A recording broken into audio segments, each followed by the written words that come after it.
Section 9. Ridgedale Center Security Officer. September 2012 to December 2012. Age 22 to 23. $10 hourly. Chapter title, Power Corrupts. Jobless again, and even more desperate than I was before, I fell back on an old standby, the mall. A mall gave me my first real job, and I trusted it to give me another. I made my way to Ridgedale Center and walked the hallways looking for a connection.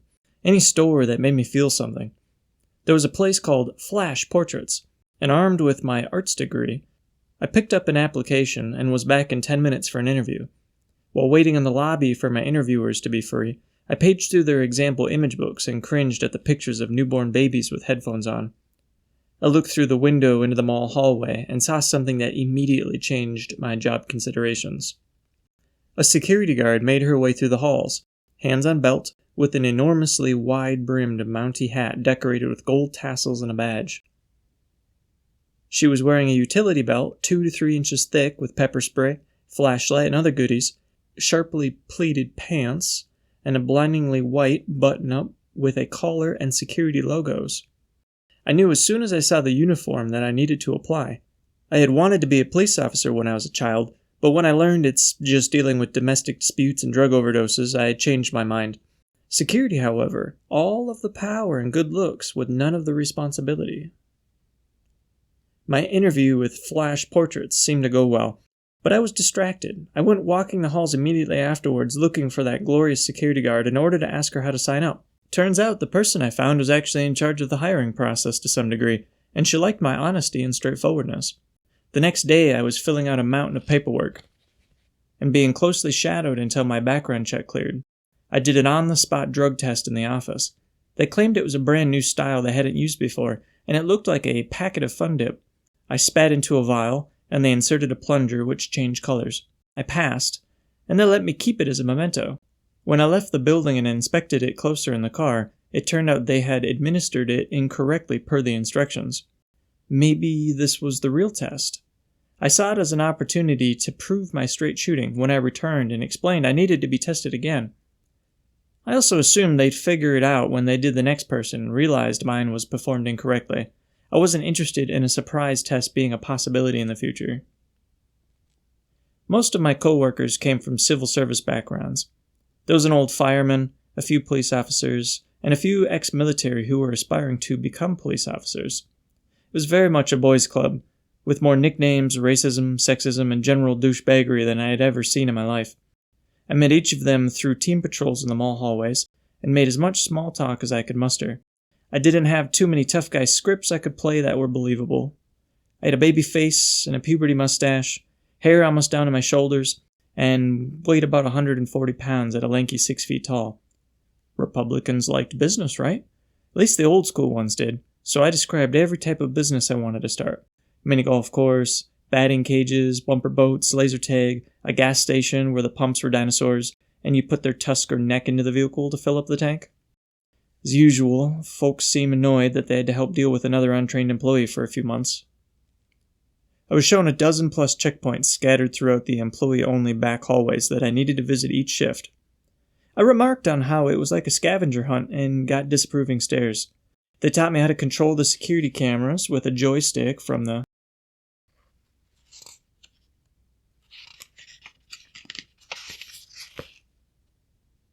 office. Alright.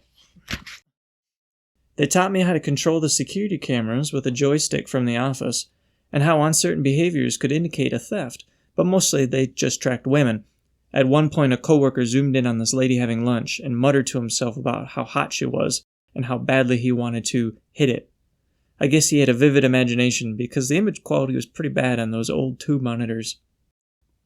It also annoyed me that they were arranged with no thought to the mall layout. Each cardinal direction had a camera, but the monitors were not stacked according to their position. Tracking individuals as they walked from one section to another required either complete memorization of the controls and angles, or you felt like you were playing Where's Waldo.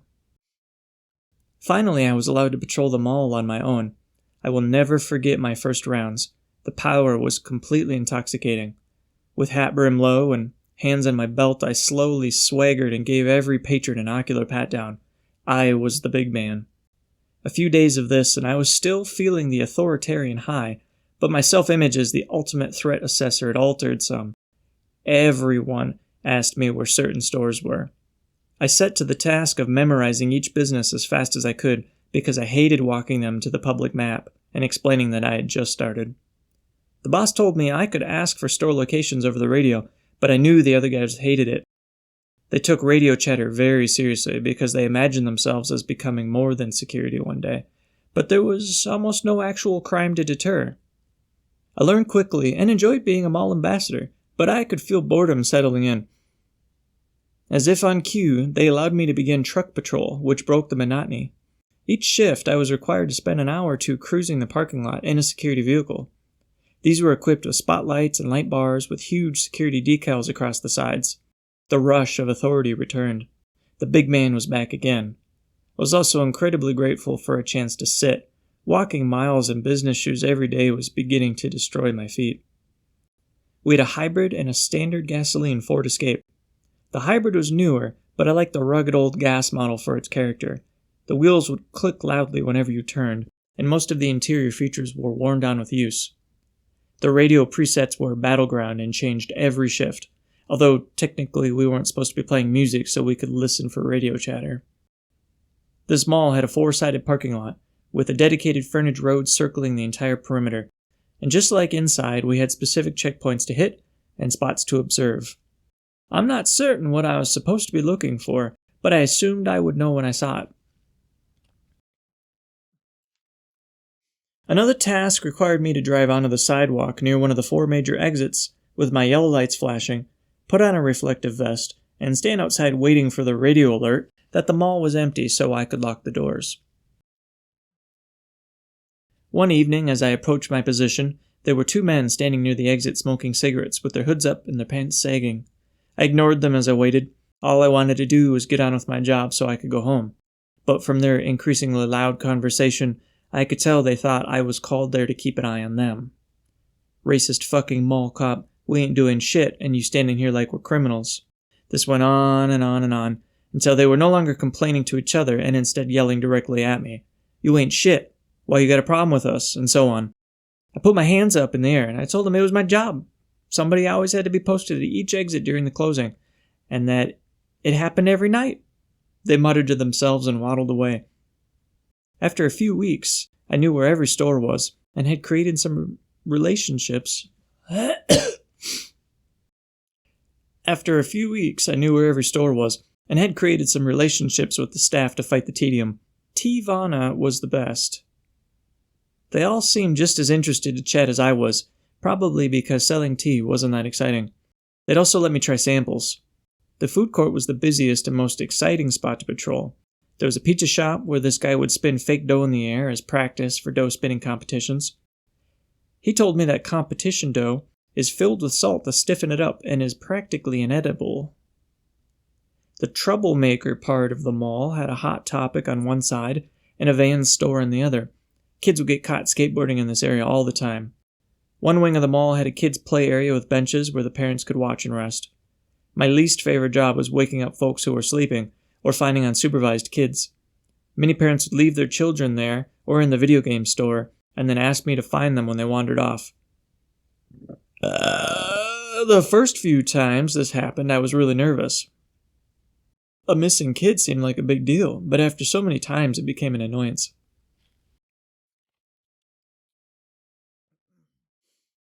I'd nod my hat when passing other security guards, but I hadn't made any friends on the job yet. I always thought it was funny when I'd see 2 or 3 of them congregating around a TV kiosk watching football for an hour. Maybe I should have been watching TV with them, but then who would sign off on the patrol sheets around the mall? I just knew if anyone was going to get in trouble for it, it would be the new guy, me. One day, while walking towards my car at the end of the shift, I was talking with an older coworker, and he let it slip that my nickname was Cowboy. I had never heard anybody call me Cowboy, and I couldn't figure out how the hell they came up with that. I slept on it, and in the morning it hit me. Hands on the belt, the slow, bow-legged gait, long hair, and most importantly, I said howdy to everyone instead of hello. Combined with the hat tip, it was obvious. How did I subconsciously start doing this? I concluded the outfit had gone to my head. It even had golden tassels, for God's sake. The walk was a result of trying to ease the tension on my feet, and my speed was more of a matter of slowing down my whole pace. A route can get pretty boring if you lap it 20 times in a shift. I had to reduce my regular steps and get used to the fact that I wasn't going anywhere, even though I was always on the move. I shaved my head in response to learning about my secret nickname. Maybe going bald would appeal to their military sensibilities.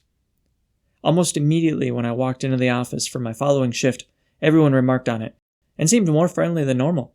The alpha boy announced that my new nickname would be Turbo. Like Judas Priest Turbo Lover? I asked, figuring that would get me some metal cred as they were listening to Metallica at that moment. Nobody replied. I think somebody might have mumbled, "Sure," as they turned their heads away. My scheduled shift got moved later into the evening as I became familiar with the job duties. I was now working the mall busy hours through close. The season was changing as well, from fall's mild cold to a deep bone-chilling winter. I started noticing my coworkers all had these beautiful black security jackets, with fur lining the collar and large badges on the arms and reflective wording across the back. It even had loops for our radios. I started asking my superiors if I could get one too, but I was rebuffed each time with a low-effort excuse, so I kept asking every day. A couple weeks pass, and in an exasperated moment of weakness, my annoyed superior finally pulled one from the closet for me. I was thrilled to finally have a new piece for my uniform, but a little upset that all I had to do this whole time was spend 2 minutes to grab it. I would say the job was fairly easy, except at certain moments when you actually had to be security. A group of teens were sliding down stair railings, jumping over planters, and doing headstands in the elevator. It was glass, so we could see them. I got the call to intercept and started searching around their last seen location. I heard a coworker shout from behind, and when I turned, the kids were walking towards me with him in pursuit. "Stop them," he shouted ahead. I put my hands out in a stop gesture. They walked right past me. "Hey guys, wait right here, please." They actually stopped, and we all stared at each other until the other security guard caught up. I watched as he reprimanded them for their behavior. Well, I wondered if I could even muster up the balls to lecture these kids if I were alone. It felt wrong because they were doing stuff that I would want to be doing too. Another time, a Brookstone employee flagged me down and said they had just been robbed. Someone took some merchandise from the front display and ran out. I radioed in their last location and heading, using the language my employee's manual taught me. I can't remember how I said it, but something like, "Hot case requires immediate action. 2 men about 6 feet tall wearing jeans. One with gray jacket and one with blue jacket heading outside through the east exit." I'm sure I stumbled around the words a bit. I was pretty nervous about the sudden tidal wave of responsibility when just minutes ago I was talking with the guy at the food court about tasty pizzas. Between these two incidents, it occurred to me, not only was I a pussy, but I was also lame. What the hell was a sensitive white boy like myself supposed to do for a living? Probably something smart? Shortly after these events, I was moved to an overnight shift with the promise that it would only be for a few months. After LA Fitness, I did not believe this statement. I made sure they knew I wasn't happy about it, but every single employee had a story about how they worked overnight for years. They'd all go on about how it's part of the job and you have to be tough in this line of work. I got 2 weeks worth of these war stories, and as sick as I got hearing about it, it did explain why they all seemed so weird and unstable. They'd been trapped alone in the mall for years, and I was about to discover the full insanity of its isolation firsthand. On my final day shift, I met the overnight guy, who was being fired. He was thin as a rail, anxious, with sunken eyes and translucent skin, and went up to the roof every 30 minutes to have a smoke. He seemed cool in a Robert Smith from The Cure kind of way, but his demeanor would make you think he was trapped in purgatory, waiting for hell. His mental and physical state should have been my first warning sign, but I was intrigued by having roof access. You could pretty much go wherever you wanted when you were the only person in the mall, and my shift was from 11 p.m. to 7 a.m., so there was a definite 5-hour period of complete freedom. First, I had to be trained in, and they stuck me with the densest jarhead available. He was shaped like a fridge with a punchable face and used phrases like FNG which means fucking new guy all the time. We were together for about 2 weeks, and the whole time he kept talking about wanting to return to military service. I desperately wanted free reign over the mall, so I tried my best to push him into dropping everything and following his dreams. Once I was able to operate on my own, I was given the superphone, which was a simple flip phone that acted as the main point of contact for the highest-ranking security guard on shift. In this case, I was the only guard on shift, except for the first and last hour. I came to dread that first hour. Now that I had been exiled to overnight duty, a few of my coworkers seemed to get real nasty. I'd never heard so many racial slurs in my life. Everything was sexual and hateful. These guys were real pieces of shit when their immediate supervisors weren't around. I avoided them by going on walking patrol, and they'd make sure to tell me I was stupid every time. There's no one in the mall. This is your chance to just sit around. They were right, but I had to stay on the move until they were gone. There was plenty of time for loitering over the course of the next 8 hours, and I always brought snacks and a laptop. These guys would prank call the superphone every other day for the first few weeks. I played along with it as well as I could. One evening, a concerned citizen rang to tell me that the west end of the mall was on fire. I hung up immediately and sprinted for the water main on that side of the building. They called back as I was running to tell me it was just a joke. They stopped after that because I'm guessing that they would be partially responsible for a sprinkler system flood or emergency services responding to a prank. During patrol, I still had to hit all the backhaul checkpoints. The mall's music never turned off, which at first seemed pleasant, but eventually became eerie. Even when you stepped outside, you could hear loudspeakers playing the same tune, but in a tinny and distorted way. I made it my goal one night to track down the source of the music. There was a giant rack of keys on the administration board in the security office, and while reading through their descriptions, I found an audio key and eventually matched it to a door marked with a general utility sign. Inside, there were a bunch of clothing racks, signs, and metal pipes stacked against the wall. I climbed a ladder at the back and found 3 giant racks of audio equipment. There were dozens of lights and knobs and plugins, so I studied it for a few days in case I messed something up. I didn't want any evidence that I had been messing with stuff. After a few tests, I got my iPod hooked up with auxiliary and could play whatever music I wanted throughout the mall. My duties included setting the alarm system for all exits and roof hatches, and checking each store gate and back hall entrance to make sure it was shut properly. I was pretty bad at both of these tasks. I'd accidentally open the exits and roof hatches all the time, and had to jog back to the office to reset the system. When the alarm went off, I'd get a call from the service company and have to issue them a password to prove it was a false alarm. Sometimes store alarms would go off too. It was usually staff not closing the gate properly, leaving late after inventory, or me accidentally bumping into the door and moving the contact sensor too much. Sometimes I think they would just malfunction for no reason. It was my duty then to call the key holder, but they never picked up because they were sleeping, so I just stopped calling. One evening, the JCPenney alarm went off, and because it was a department store anchor with its own entrances and security, police showed up and we walked the perimeter together. But we found nothing. I showed up for a shift once, and my coworkers told me they had been getting reports of a homeless man somewhere on the property, but they hadn't found him. It was my job to check all the usual hiding spots and flush him out overnight. I nodded my head, but was secretly not on board for that shit at all. The last guy to leave was the friendliest. He handed me a can of mace and said it wasn't fair to leave me all alone with a potential threat. He told me to aim for the chest and neck so that if the guy covered his face, the fumes would still get him. Thanks. I was extra vigilant about locking them all down that evening. I never found the bum, but I also didn't look. They did not pay me enough to get out of the truck. One of my greatest pleasures during the overnight shift was finding on-return strollers in the halls. The automated machine that allowed customers to rent them would give back 2 quarters when it was returned. I spent the change on the mall candy machines. I'm not proud of it, but evenings where there were no loose strollers, I'd grab a quarter or 2 from the fountain instead. There's so many little details that stand out in my memory from this job. I would always use this one restroom that had a tiny toilet for kids because it made my poop look really big. The storage room for Godiva chocolatiers always smelled like rotting meat, and the entire back hall behind the Big Bull Chinese restaurant always smelled like spoiled vegetables. There was one back hall that was supposedly haunted. I never saw anything, but I always kept quiet while walking through it.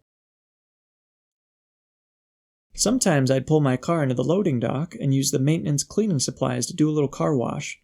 I'd specifically aim cameras away from the scene so there would be no evidence. There was a giant glass rotunda that you could climb from the roof, but for some reason the only time I tried it was during a rainstorm. It was a good view, but I got soaked. As I had previously mentioned, the outside perimeter road was a full circle around the mall and its parking lots. So during the night, I'd turn on every spotlight and siren the truck had and run timed laps. This is how I figured out that the hybrid truck was a little faster and handled better than the gas truck. One evening, I was cruising through the middle of a lot, doing about 40, and suddenly from the darkness emerged a man piloting a paint-striping machine who I came within 15 feet of hitting. He had no lights on, and I would have absolutely killed him at the speed I was driving. I was much more careful after that. As Christmas grew closer, a replica of Santa's workshop was assembled in the center of the mall as a photo opportunity. There were a bunch of toys on display. One item in particular was straight from my childhood, a Razor scooter. I'd put on Dark Side of the Moon on the sound system and scoot around the mall as fast as I could. Afterwards, I'd have a rest in Santa's chair for a bit.